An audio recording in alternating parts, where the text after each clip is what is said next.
Martinez. Open. Touchdown.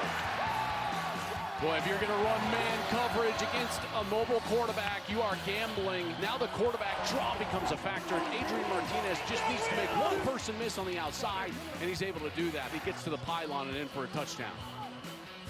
Birmingham wins the UFL Championship game in St. Louis yesterday. Adrian Martinez, the league MVP, was also the championship game MVP. He keeps popping up on our TV screen more and more, Skip, but great play call. Once they motioned out and that defender went with the motion guy and it became an empty situation with no back in the backfield, you knew that Adrian Martinez was going to run the draw.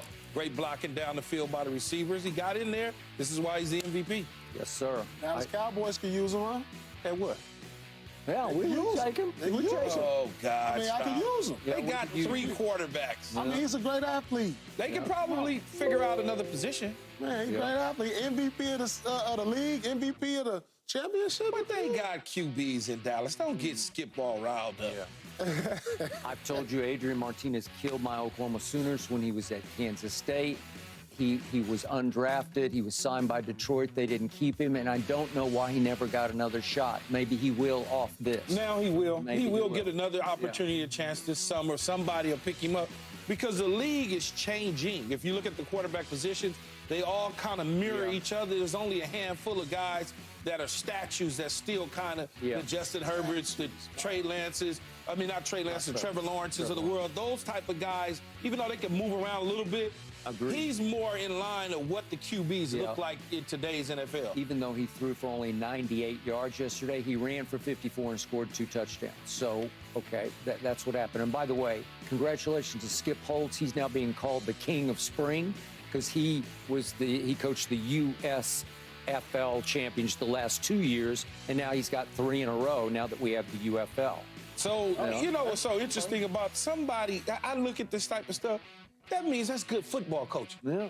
All he's doing is coaching. By the way, somebody should take a look at him. Did you work with Lou at ESPN? Yes, I worked with his dad at ESPN. Okay. Although his dad got my name wrong, we played him in college, but that's okay. Did he? He called me Keyshawn Jackson. Did he? Maybe he did that for Jackson. Maybe he did it just to get under your skin. Yeah, I didn't pay much attention to it. Really? Keyshawn Jackson, I like it. I just figured, oh well. And then what did you do to his team? I always bought against Notre Dame. We lost, but I always bought against them. Good. Okay, let's get back to the NBA Finals, shall we? Oh, that's funny right there. Keyshawn Jackson. All right.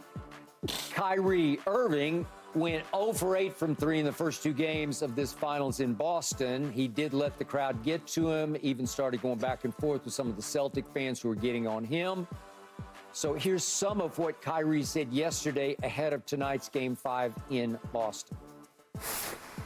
You have to show your respects here, and I think that's what I struggled with initially, was figuring out how I'm going to be a great player here while winning championships, while also leading a team and selflessly joining the Celtics organization or the cult that they have here.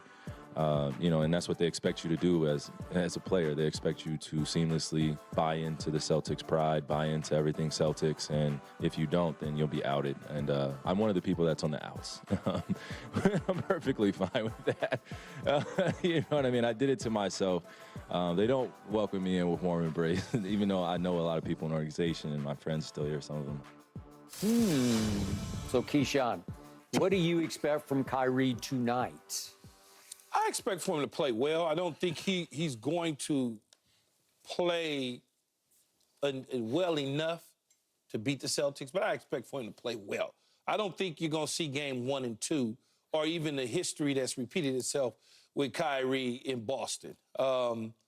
It's certainly playing a part of his psyche when he goes into whatever you call TD Garden or whatever it's called. You can tell because he's still talking about it. I agree. Like you can tell that he's thinking about it and he's worried about it. Instead of just playing basketball and allowing it to come to him naturally, he's just worried about the fan base and the organization and the cult following. If you want to call it a cult following, many teams that have a rich history in professional sports, or even collegiate sports for that matter. They do. They have a following that is like no other. Yeah. Paul Pierce can tell you right now, here in Los Angeles with the Lakers, it's like a gang. You gotta be on high alert at all times, because that's the way Laker fans, Dodger fans, that's just Raider fans, that's just how they are. And so the Celtic fan base can be a little disrespectful at times, and we all know that. Even Paul, who's played there, knows that. But Kyrie should not allow that to seep into his mind, because it's going to be a distraction to him out on the basketball court. Yeah, I want to address kind of what he talked about right there before what I expect from him. But he said a few things like caught following, and he said him trying to be selfish. But you got to understand, Kyrie has never been part of tradition his whole career. Yeah, he went to Duke, played 11 games, couldn't embrace himself into what tradition is all about. And so for the first time in his career, he gets put in this situation to where he finally has an opportunity to be the lead guy on a championship caliber team, which he's never done. You know, he was always behind LeBron, and when he was by himself in Cleveland, they weren't very good. So I think that was kind of hard on him. You know, it was hard for him to be selfless. Think about it, he said selfless. That's hard on him. You know, and now he's grown into this player now that he's in Dallas, where he looks kind of selfless now, you know, playing alongside, you know, Luka Doncic. And so, yeah, it was a difficult period for him. You know, he just broken promises over there in Boston, where he didn't get along, you know, with certain people in the organization, and he was kind of standoffish to some of his teammates from what I hear. And so we understand that he's grown out of that. But, yeah, it's definitely in his head. You know, because we're in the NBA Finals, and we're still talking about his days in Boston. Whereas if that's me at the podium, them days is over. You know, I'm focused on Game 5. I'm focused on, you know, all these other things. I'm not focused on the crowd. I'm not focused on and off the court and all this stuff. So it's clear. I was at the game. So I was at Game 2. It was clearly in his head. Fans weren't loud enough after Game 1. Oh, I really didn't. Then you go into Game 2, you have interactions with the fans. You're gesturing at certain people, and this is what I'm seeing. And then now going into Game 5, we're still talking about these sort of things. So I don't expect him to play as poorly as he did the first 2 games. No. I mean, his back is against the wall. He'll play better. I don't think he'll be efficient. He'll definitely take 20-plus shots. Season on the line, Skip. But I just don't think it'll be enough for them to get the win. Okay, I'm with you.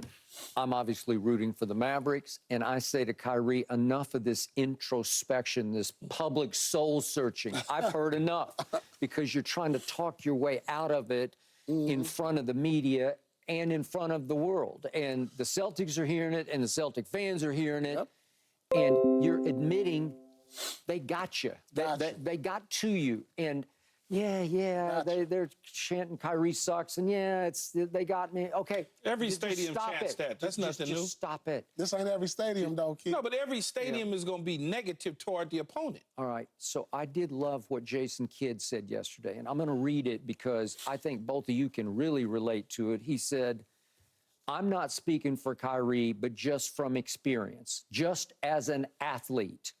You want to get another opportunity, and he has that opportunity here. Yes. He makes some adjustments, look back at Game 1 and 2, see what they're doing to you defensively, and hopefully take advantage in Game 5. Yes. Okay, it's as simple as that. Yeah. If Kyrie had opted out of doing his media availability yesterday, I know they love for everybody to talk, and I'm good with that, but if he just ducked and dodged it, said, I just don't want to talk about it anymore. I want to talk about Game 5. I'm okay with that. Yeah. I'd be okay with that. Okay.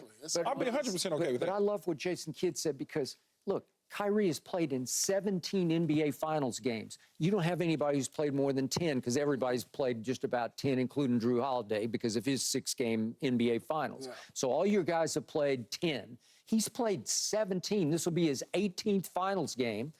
And it's time to play, because what have we said from the start? They kind of go as far as he goes. You know, like they go, he's the leader, he's the igniter. They have to see that he's come to the party tonight. And if he shows you in the first quarter he's come to the party, I give him a good shot to win. If he doesn't, if he keeps going 0 for 8 or has another 0 for whatever, 0 for 5 from 3, in the end, it's a three-point shooting contest, and he has to make 3 or 4 just to show he's setting the tone. Like, Yeah, usually when he sets the tone, they win. that is correct.